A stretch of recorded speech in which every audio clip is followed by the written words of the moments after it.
우리가 계속해서 살펴보고 있는 기독교 세계관은 창조, 타락, 구속, 회복이라는 네 개의 축을 통해 성경 전체의 서사를 만들어가는 성경 해석의 한 경향입니다. 우리는 지금까지 창조, 타락, 구속에 대해서 살펴봤고요. 오늘은 마지막 축인 회복에 대해서 살펴보고자 합니다. 우리가 흔히 회복이라는 말을 사용할 때는요, 원상태로의 복구 혹은 복원을 의미할 때 주로 이 단어가 사용이 됩니다. 그러나 기독교 세계관에서 특히 성경에서 말씀하시는 회복은 단순히 과거의 상태로 돌아가는 복구만을 의미하지 않습니다. 성경이 말하는 회복은 죄로 인해 파괴된 질서가 바로 잡히는 것일 뿐만 아니라 처음보다 더욱 영광스럽고 풍성한 상태로 나아가는 것을 포함합니다. 그래서 성경적 회복을 상승적 회복이라고 부르는 것이 그러한 연유입니다. 뭐라고 부른다고요? 상승적 회복이라고 부릅니다.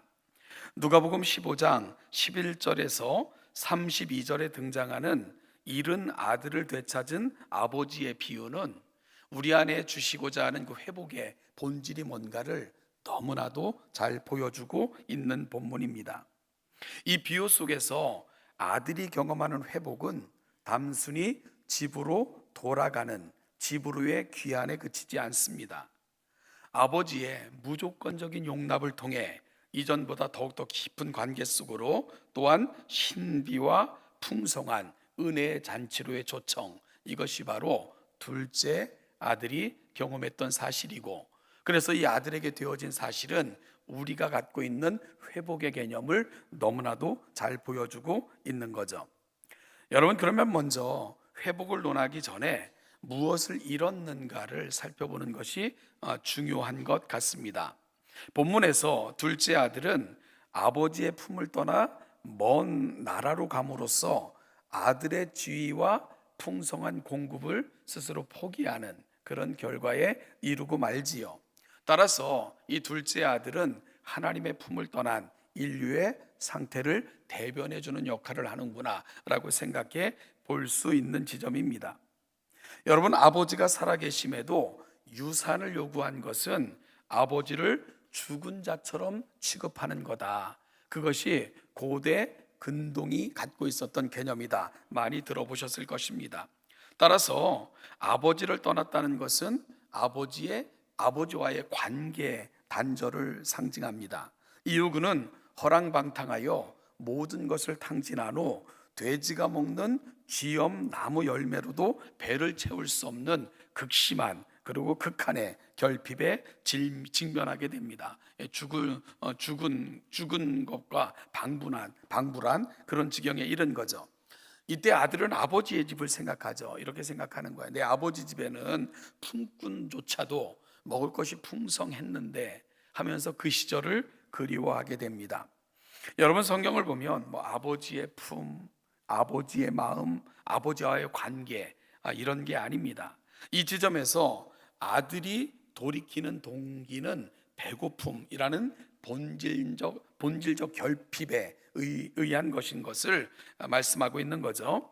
내 아버지에게는 양식이 풍족한 품꾼이 얼마나 많은가.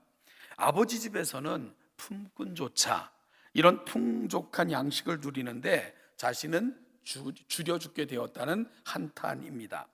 그래서 결국 그가 결정한 것은 굶어 죽기 전에 차라리 비굴해도 아버지 집에 돌아가서 내가 죄를 지었으니 품꾼의 하나로라도 여겨주셔서 내게 먹을 것만 주셔도 감사하겠습니다 하는 마음으로 아버지에게 한번 부탁해보자 하는 것이 둘째 아들의 마음이었지요. 그래서 아들은 스스로 지금부터는 아버지의 아들이라 일컬음을 감당하지 못하겠나이다, 나를 품꾼의 하나로 보소서라고 부탁해 볼 심산으로 집을 향해 발걸음을 옮기게 되는 것입니다. 여러분, 그런데 이어지는 장면은 우리의 상식을 완전히 넘어섭니다. 그것은 바로 아버지가 보여주신 반응 때문입니다. 먼저 아들을 알아보고 영접한 이는 누구입니까? 아버지입니다. 이 장면을 성경은 이렇게 표현합니다. 누가복음 15장 20절 말씀 우리 한번 같이 읽어볼까요? 이에 일어나서 아버지께로 돌아가니라. 아직도 거리가 먼데 아버지가 그를 보고 측은히 여겨 달려가 목을 안고 입을 맞추니. 여기서 아직도 거리가 먼데, 이걸 그 이전 우리가 사용했던, 지금 우리가 개역 개정판이라고 이제 개정된 우리가 번역판을 지금 모두가 공용으로 사용하고 있는 건데, 우리가 이전에 사용했던 성경은 개역 한글판이라고 이렇게 이름을 붙여놨던 그 번역판이었는데요. 이 개역 한글판에서는 아직도 거리가 먼데, 이 부분을 아직도 상거가 먼데라고 이렇게 번역해 놓은 것을 우리가 볼 수 있습니다. 여기서 거리는 이전 성경이 조금 더 정확하게 번역돼 있다라고 생각이 드는데, 아버지와 아들의 거리를 말하는 거예요. 상거라고 이렇게 한자어로 번역을 한 거죠. 쉼없이 터벅터벅 아들은 그 행색이 오죽했겠습니까, 그죠? 돼지 우리에서 돼지와 같이 기거하듯 하며 돼지가 먹는 쥐엄 열매로도 돼지만도 못한 이런 삶을 살았던 것, 둘째 아들의 모습입니다. 그 행색이 얼마나 초라했겠고, 이전에 그를 아는 사람들은 아마 알아볼 수도 없었을 것입니다. 그런 모습으로 터벅터벅 아들은 초라한 행색으로 집이 있는 곳을 향해 발걸음을 옮깁니다. 여러분, 집에 가까울수록 아들의 마음은 들뜨고 기대되고 흥분에 사로잡혔을까요? 그렇지 않았을 것 같아요. 불안하고 긴장되고 위축되고 아마도 겁이 났을 것입니다. 아버지가 나를 맞아들이기나 하실까? 아들이라고는 언감생심 내가 기대도 안 하지만 품꾼의 하나처럼 여겨주시기나 하실까? 형을 어떻게 보지? 다른 사람들은 나를 얼마나 비웃을까? 아마도 온갖 생각들이 그를 스치고 지나갔을 것입니다. 걸음걸음 옮길 때마다 걸음은 늦어졌을 것이고요, 주저하는 마음은 점점 깊어졌을 것입니다. 그렇게 머리를 숙이고 축 늘어진 채 걷고 있는 그에게 누군가가 다가와서 그의 목을 끌어안습니다. 그리고 깊은 포옹과 입맞춤, 아버지였습니다. 아버지는 아들이 나간 후 늘 아들이 떠난 자리에서 눈을 떼지 못하는 모습으로 돌아올 날만을 기다리고 계셨던 것처럼 상거가 먼데, 도저히 아들이라고는 알아볼 수 없는 행색으로 돌아오고 있는 그 아들에게 달려가서는 끌어안고 또한 입을 맞추고 그리고 눈물을 흘리며 그 아들을 맞이하고 있었던 것입니다. 그 아버지 앞에 아들이 말하죠. 누가복음 15장 21절을 보면 아버지, 내가 하늘과 아버지께 죄를 지어 싸우니 지금부터는 아버지의 아들이라 일컬음을 감당하지 못하겠나이다. 여러분, 말이 끝나기도 전에 아버지는 종들에게 명령합니다. 제일 좋은 옷을 내어다가 입히고 손에 가락지를 끼우고 발에 신을 신기라. 여러분, 제일 좋은 옷, 아마도 이전에도 입어보지 못했던 옷을 아들에게 입혀 주셨던 것 같습니다. 존귀한 자로 여겨주시는 거예요. 손에 가락지를 끼우라, 가족의 일원으로서 법적 권위와 상속권을 회복시켜 주시는 그런 상징적 표현입니다. 또 신, 여러분 당시 종들은 맨발로 다녔습니다. 따라서 신을 신겼다는 것은 그는 종이 아니자 자유인이며 또한 아들로 대우하겠다는 아버지의 강력한 선언인 것이지요. 아버지의 대우는 여기서 그치지 않습니다. 아버지는 종들에게 이렇게 말씀합니다. 살진 송아지를 끌어다가 잡으라, 우리가 먹고 즐기자. 이 내 아들은 죽었다가 다시 살아났으며 내가 잃었다가 다시 얻었노라. 그러자 모여있는 사람들이 모두가 기뻐했다. 이것이 바로 아버지가 아들을 맞이한, 아들에게 행한, 그리고 또한 아들을 위해 베푼 잔치의 모습입니다. 이것이 오늘 본문에서 주님이 베푸신 잃었다가 다시 찾은 아들의 비유에 대한 대체적인 내용입니다. 여러분, 말씀드린 것처럼 오늘 함께 나눈 이 비유는 기독교 세계관의 네 번째 축인 회복에 대해서 너무나도 귀한 사실을 제공해 주고 있기 때문에 제가 이 본문으로 기독교 세계관의 터 위에 우리의 삶을 세우자 하는 마지막 축의 회복에 대한 말씀으로 이 말씀을 여러분과 나누고 있는 겁니다. 이 비유는 단순한 회복이 아니라 처음보다 더욱 영광스럽고 풍성한 상태로 나아가는 상승적 회복의 모습을 너무나도 분명하게 보여주고 있기 때문에 그렇습니다. 그러면 먼저 본문에서 강조되는 은혜가 뭘까 다시 한번 살펴보는 가운데 우리를 향하신 하나님의 거룩한 뜻이 무엇인가를 이 아버지의 마음, 둘째 아들이 또한 경험했던 이 경험을 통해서 다시 한번 살펴보고자 합니다.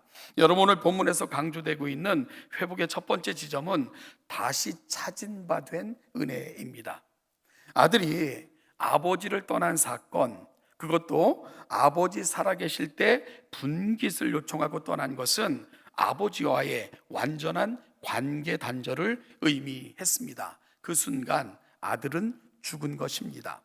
우리가 본문으로 삼고 있는 누가복음 15장에는 아주 유명한 세 개의 비유가 주님으로부터 베풀어집니다. 첫 번째는 양떼를 떠나 홀로 광야에 남겨지게 된 한 양의 비유가 나오고 있고요. 그리고 또한 잃어버림 받은 드라크마에 대한 이야기, 비유, 그리고 또한 둘째 아들, 잃어버린 아들에 대한 비유가 세 번째입니다. 여러분, 양떼를 떠나 홀로 남겨진 한 마리의 양, 그리고 또한 잃은 드라크마, 그리고 또한 아버지를 떠난 아들, 이들에게 공통적인 게 뭡니까? 아무런 소망이 없는 죽은 자와 방불한 처지에 놓여졌음을 의미합니다. 양떼를 떠나 홀로 남겨진 양이나 잃어버림 받은 드라크마나 아버지를 떠난 아들은 영광스러운 하나님의 품에서 죄로 인하여 가장 비참한 처지에 놓여 영원한 멸망에 처해지게 된 인류를 대변하고 보여주는 그런 역할을 하고 있는 거죠. 그런데 이들에게 어떤 소망이 주어집니까? 다시 찾은 바 되고 다시 살게 된 것입니다. 그런데 이 소망은 어떻게 주어졌습니까? 양이 목자를 찾아갑니까? 잃은 드라크마가 발이 있어서 주인에게로 돌아갑니까? 둘째 아들이 자기 스스로가 이 모든 지위를 회복할 수 있습니까? 아닙니다. 그런 것은 애초에 불가능합니다. 그렇다면 양떼를 찾기까지 찾은 목자, 온 집안을 다 뒤지고 쓸고 또 쓸면서 드라크마를 찾을 때까지 찾은 주인 또한 소망 없는 발걸음을 옮기며 절망의 걸음을 걷고 있을 때 상거가 아직도 먼데 먼저 달려가서 끌어안고 입을 맞추면서 모든 것을 회복시켜준 아버지. 여러분, 결국 이 세 비유를 통해 우리에게 되어진 유일한 희망은 바로 그 풍성한 긍휼로 인함인 것을 분명하게 볼 수 있는 거죠. 우리가 지난주에 구속의 사건을 다루면서 어떻게 우리가 구속에 이르게 됐을까? 아무 자격 없는, 조건 없는 내가 어떻게 이 은혜를 누릴 수 있었을까? 조건은 하나였죠. 그리스도 예수 안에서 주어진 그의 풍성하신 긍휼, 그 한 가지가 우리가 구속함을 받을 수 있었던 유일한 이유인 것을 살펴봤습니다. 오늘 누가복음 15장은 이 사실을 더욱 분명하게 우리에게 확증해 주고 있는 거죠. 우리는 이런 양떼를 떠나 홀로 남겨진 채 죽음만 기다리고 있는 한 마리의 양과 같았습니다. 우리 잃어버린 드라크마였고요. 우리는 둘째 아들이었는데 우리에게 이 풍성한 은혜가 주어지게 된 것은 목자로 인함이고 찾기까지 찾은 주인으로 인함이고 먼저 다가가 끌어안고 회복시켜준 아버지 때문인 것을 분명하게 본문은 보여주고 있는 거죠. 여러분, 이것이 기독교 세계관 네 번째 축인 회복의 시작점입니다. 그리고 이 회복은 우리가 아직 죄인 되었을 때에 여전히 소망이 없던 곳에서 하나님께서 주권적으로 시작하신 그 은혜 때문이라는 것을 성경은 너무나도 명료하게 보여주고 있는 거죠. 여러분, 그래서 이 성경의 이 놀라운 세계를 접하는 순간 우리에게 남는 것은 한 가지뿐입니다. 감사와 또한 찬송뿐인 거죠. 이 일을 이루신 하나님께 대해 감사하고 이 놀라우신 하나님께 우리가 할 수 있는 것 찬양밖에 없음. 그것이 바로 구속의 은혜, 회복의 은혜를 경험한 하나님의 백성들이 갈 수밖에 없는 자리가 되는 겁니다. 오늘 이 은혜가 우리의 가슴 속에 다시 담겨져 오늘 하나님 앞에서 우리에게 되어진 놀라운 은혜가 다시 한번 우리 마음속에 담겨지는 귀한 이 아침이 되시기를 간절히 축복합니다. 여러분, 두 번째로 이 회복의 은혜는 보충적이지 않고 넘치는 은혜입니다. 회복은 결코 제로 상태로 돌아가는 것이 아닙니다. 본문에서 강조되는 하나님의 은혜는 그저 결핍을 단순하게 채워주는 것, 그래서 이전에 놓쳤던 것들을 다시 채워 원상복귀하는 것, 이걸 가리켜 회복이라 말하지 않습니다. 하나님의 회복은 넘치는 은혜로 충만하게 차고 넘치는 것으로 주어지고 있는 것을 본문은 분명하게 보여주고 있는 거죠. 성경은 늘 기대보다 뛰어나신 하나님의 은혜를 보여줍니다. 오늘 본문에서 아버지께로 돌아가기로 결정한 아들, 그 아들의 멋쩍은 소원, 그 아들의 기대가 뭐였습니까? 나를 품꾼의 하나로 보소서라고 부탁드려 봐야지. 그것도 계면적인 거예요. 아버지 살아계실 때 분긴 요구하고 그거 가지고 와서 허랑방탕하여 모든 것을 허비한 채 정말 죽은 자와 방불한 모습으로 돌아가는 아들, 그 아들에게 있어서 유일한 소원이 있다면 나를 품꾼의 하나처럼 여겨주시기만 해도 좋겠다, 나에게 먹을 것만이라도 주셨으면 좋겠다. 이게 언감생심 돌아가는 아들의 소망인 거죠. 받아주시기만, 정말 품꾼처럼 여기시켜서 먹여만 주시면, 이것이 아버지께로 돌아가고자 결정하고 발걸음을 옮겼던 둘째 아들의 바램이었습니다. 이렇게 교단 어른들의 이야기를 가끔 들었어요. 지금은 이제 그 당시를 거쳐왔던 분들도 많이 이제 생존하지 않으셨기에 좀 안타깝긴 하지만, 그럼에도 불구하고 그분들이 북에서 남으로 내려오실 때 그 얘기들을 많이 들려주셨어요. 특별히 함흥부룩가도 이렇게 모이시긴 하셨는데 모든 것이 절망적인 상황, 살아남을 수 있다는 여지도 거의 남아있지 않은 그 상황에서 그분들이 하실 수 있는 건 하나밖에 없었다는 거예요. 그 부둣가에 꿇어 엎드렸다는 거죠. 그리고 하나님께 기도했대요. 간절히 기도. 하나님 살려만 주시면, 하나님 살려만 주시면. 그 부둣가에서 그들의 눈물의 기도는 한 가지였어요. 하나님 살려만 주시면, 하나님 살려만 주시면. 그 이유는 정말로 그들의 마음속에 정말 도저히 소망할 수 없는 것, 그들에게 유일한 소망이다. 하나님 살려만 주시면. 그런데 하나님께서는 그들의 간절한 기도를 들으셨죠. 살려만 주신 것이 아니라 그 험한 세월을 지켜내셨고요, 보호하셨고 그 자녀들을 기르셨고요, 그리고 여기까지 이르게 하신 것입니다. 하나님의 은혜는 늘 우리의 기대보다 큽니다. 우리의 기대보다 놀랍습니다. 성경은 그런 이야기예요.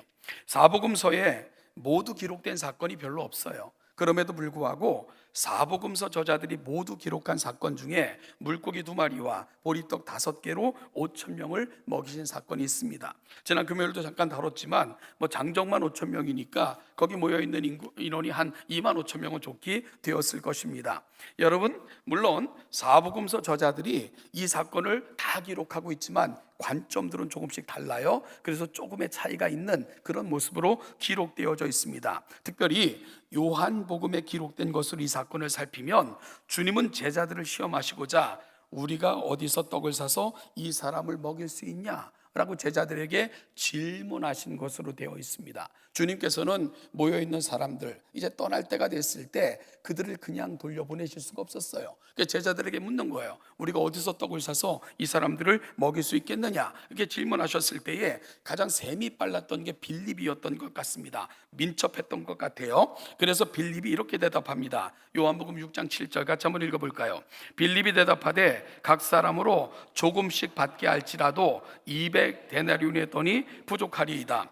여러분, 200데나리온의 떡, 200데나리온이면 한 데나리온이 노동자들 하루 품삯 굉장히 큰 돈이에요. 노동자들이 200일 동안 벌어야 되는 돈인데 그 정도 돈만 가지고도 떡을 사서 먹인다 한들 그들의 입에 풀칠만 할 정도로 먹일 수 있을 뿐입니다 라는 것이 얼른 현명한 빌립이 주님의 질문 속에 내어놓은 답입니다. 여기서 어떻게 해요? 조금씩 받게 할지라도 한 덩어리 그저 허기진 배를 잠깐 멈출 정도로만 먹인다 할지라도 200데나리온의 돈이 필요한데, 문제는 그 돈 가지고도 떡을 살 데가 없다는 거죠. 절망이에요. 아무런 소망이 없다는 겁니다.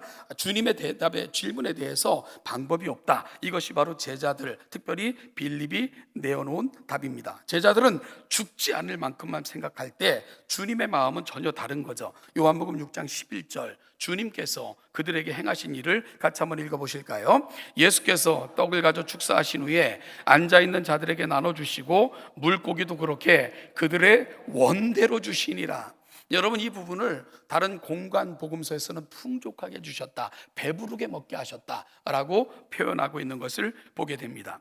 제자들은 겨우 죽지 않을 만큼, 쓰러지지 않을 만큼 먹인다 할지라도 이게 제자들의 마음이에요. 그런데 그 청중을 바라보시는, 그 군중을 바라보시는 주님의 마음은 뭡니까? 원대로 주기를 원하시는 거예요. 배불리 먹게 하시고자 하시는 것, 풍성하게 채워주시고자 하시는 것, 그것이 바로 그곳에 모여있는 청중들을 바라보시는 주님의 마음이었다는 겁니다. 제자들의 생각과 주님 생각 사이에 큰 갭이 존재한다는 것을 요한은 분명하게 보여주고 있는 겁니다. 주님은 죽지 않을 만큼 조금씩이 아니라 그들의 원대로 풍성하게 넘치도록 채워주시길 원하시는 분, 그것이 바로 청중을 바라보셨던 주님의 마음이라는 것을 요한은 제자들의 생각과 대비되는 모습으로 너무나도 분명하게 표현하고 있는 겁니다. 오늘 본문에서 만나는 둘째 아들을 대하시는 아버지의 모습, 바로 성경에서 보여지는 이러한 하나님의 모습을 대변해주고 있는 겁니다. 죽지 않을 만큼 품꾼의 하나 정도로만 생각하며 터벅터벅 걷고 있었던 아들, 그런데 아버지는 그의 모든 지위를 회복시키셨고 평생 입어보지도 못했을 옷을 입히시며 영화롭게 하셨고 그의 신에, 그의 발에 신을 씻기시면서 너는 종이 아니야, 품꾼이 아니야, 나의 아들이야 선언해 주셨고요, 그의 손가락에 가락지를 끼워주시면서 너는 나의 상속자다, 여전히 분깃이 있는 자임을 확인해 주셨습니다. 여기서 넘어 잔치를 벌여주는 거예요. 잔치의 성격이 뭡니까? 공적 선포예요. 이 아들은 내 아들이다, 이 아들은 죽었다가 산 내 아들이다, 이 아들은 나의 존귀한 자다, 온 세상에 선포하는 것, 잔치를 통해 확인해주고 있었던 거죠. 그리고 말씀하시는 거예요. 내가 잃었다가 아들을 다시 찾았다.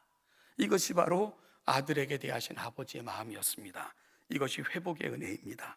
이것이 우리의 죄를 사하시고 우리를 다시금 찾으신 하나님 아버지의 마음입니다. 이것이 하나님의 그 풍성한 긍휼 안에서 계획되어지고 목적되어진 은혜입니다. 하나님의 계획과 뜻은 나의 생각을 넘어서, 나의 기대를 넘어서 나의 소망을 훨씬 뛰어넘는 방식으로 늘 우리 가운데 찾아오십니다.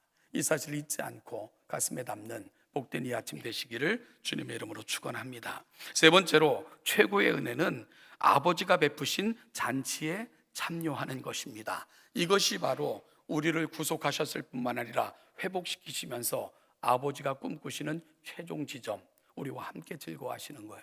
우리를 그분의 잔치자리에 초대하시는 겁니다. 함께 즐거워하시길 원하시는 것, 이것이 바로 아버지 하나님의 꿈입니다. 이 잔치는 돌아온 아들이 감사해서 그래서 베푼 잔치가 아닙니다. 죽었다가 살아난 아들을 위해 아버지께서 베푸신 잔치입니다. 아버지는 살진 송아지를 잡고 잔치를 벌입니다. 이 하나님 나라의 방정식이라는 말들을 우리가 흔히 써요. 그런데 하나님 나라의 방정식은 우리의 계산법 가지고는 도저히 이해할 수 없는 계산법입니다. 한 마리의 양을 찾았어요. 너무 기뻐해서, 여러분 동네 사람들 다 불러놓고 잔치를 베푼다면 도대체 얼마나 많은 양을 잡아야 될까요? 드라크마 하나를 찾았어요. 동네 사람들 모아놓고 기뻐서 잔치를 벌인다면 도대체 얼마나 많은 돈이 들겠습니까? 이런 아들, 정말 아버지의 자산을 탕진하고 떠났던 아들, 그 아들이 돌아왔어요. 아버지는 용서를 넘어서 잔치를 벌여주고 있어요. 도대체 얼마나 더 많은 돈이 필요했을까? 그런데 하늘나라는 그런 나라입니다. 한 죄인이 돌아오는 것이 기뻐 춤추시며 기뻐하시는 나라, 그 모든 것을 다 내어준다 할지라도 아들을 내어주시기까지 사랑하시며 그러기에 더한 것 아무것도 아끼지 아니하시고 우리 가운데 베푸시는 나라, 그 나라가 바로 하나님의 나라임을 오늘 본문은 분명하게 보여주고 있는 거죠. 여러분, 결국 천국은 잔치로 끝나는 나라입니다. 그 잔치는 하나님께서 우리를 맞이하시는 그 기쁨이 충만하여 우리를 그 기쁨 가운데로 초대하여 하나님의 모든 풍성함을 우리 가운데 채워 주시는 나라, 그 나라가 바로 하나님의 나라이고 우리의 영광은 바로 그곳으로 이끌림 바 될 것입니다. 사랑하는 동천의 성도 여러분, 이것이 주님의 비유 속에 등장하는 단순한 이야기일까요? 이것은 단지 우리가 성경에서 읽고 지식적으로 알고 그칠 그러한 이야기일까요? 우리는 지난 주일 오후에 지금 함께 예배하고 계시지만 우리 조현철 형제님이 들려준 참 귀한 찬양을 들었어요. 똑바로 보고 싶어요 주님, 온전한 눈짓으로. 똑바로 보고 싶어요 주님, 곁눈질하기 싫어요. 똑바로 걷고 싶어요 주님, 온전한 몸짓으로. 똑바로 걷고 싶어요 주님, 기우뚱하기 싫어요. 정말 저도 젊은 시절 부르며 가슴치며 통곡하고 하나님 앞에 끊임없이 고백했던 찬양인데, 그 듣는 순간 얼마나 감동이 됐는지 몰라요. 그런데 이 시인의 고백이 어디로 갑니까? 그런데 주님, 내 모습이 온전치 않아요. 똑바로 걷고 싶은데 늘 기우뚱거려요. 정말 내 못난 욕심이, 내 속에 있는 자아가 끊임없이 하나님께로 나아가는 내 길을 막아요. 하나님, 나를 도와주세요. 그 간절함이 그 찬양 속에 묻어져 있는 거죠. 그러면서 이 시인은 이 모든 것을 넘어 이렇게 고백하는 거 아니에요. 당신께 드릴 것은 사모하는 이 마음뿐. 당신께 드릴 게 아무것도 없는 거예요. 그저 사모하는 이 마음뿐이라도 하나님, 내 안에 하나님의 일을 이루시겠습니까? 하나님, 이 죄인도 하나님 앞에 설 수 있을까요? 설 수 있어요. 나의 조건 때문이 아닙니다. 나의 자격 때문이 아닙니다. 그리스도 예수 안에서 그를 보내시기까지 사랑하신 그 은혜의 풍성함, 그것이 바로 우리를 하나님 앞에 서게 하는 것입니다. 우리가 아무리 엉터리 같은 모습으로 다가와도 주님께서는 우리 넝마주의 같은 옷을 벗기시고 우리 손에 가락지를 끼우시고 우리 발에 신을 씻기시면서 너는 내 아들이다, 한 영혼이 내게 돌아오는 것 천하보다 내가 기뻐하노라 말씀해 주신 하나님, 그분이 바로 저와 여러분의 하나님이십니다. 이것이 바로 우리가 누린 은혜이고 장차 누릴 은혜입니다. 이 사실을 포기하지, 이 사실을 놓치지 않는 저와 여러분들이 될 수 있기를 바랍니다. 여러분, 그럴 때 어찌 감사하는 삶을 살지 못할까요? 그럴 때 어찌 우리의 입에서 불평과 원망이 터져 나오겠습니까? 우리의 입술의 찬양이 얼마나 끊임없이 흘러나오는 것, 이 은혜를 받았다면 얼마나 이 은혜가 우리가 만들어가는 삶 당연한 것 아니겠습니까? 사랑하는 동천교회 성도 여러분, 그 사랑이 우리를 숨쉬게 하는 거예요. 그 사랑이 우리를 살게 하는 겁니다. 그 사랑이 우리의 소망입니다. 그리고 이 소망은 우리의 기대를 넘어서 여러분이 하나님 앞에 이를 때에 상상할 수도 없는, 기대할 수도 없었던 가장 놀라운 것들로 여러분들에게 반드시 펼쳐질 것입니다. 이것이 바로 하나님이 우리를 대하시는 방식이기 때문입니다. 오늘 본문 우리가 삼아서 읽은 누가복음 15장 22절로 24절 다시 한번 읽으면서 오늘 그 사랑을 가슴에 담는 복된 이 아침이 되시기를 바랍니다. 같이 한번 22절부터 24절 같이 읽겠습니다. 아버지는 종들에게 이르되 제일 좋은 옷을 내어다가 입히고 손에 가락지를 끼우고 발에 신을 신기라. 그리고 살진 송아지를 끌어다가 잡으라. 우리가 먹고 즐기자. 이 내 아들은 죽었다가 다시 살아났으며 내가 잃었다가 다시 얻었노라 하니 그들이 즐거워하더라. 아멘. 기도하겠습니다.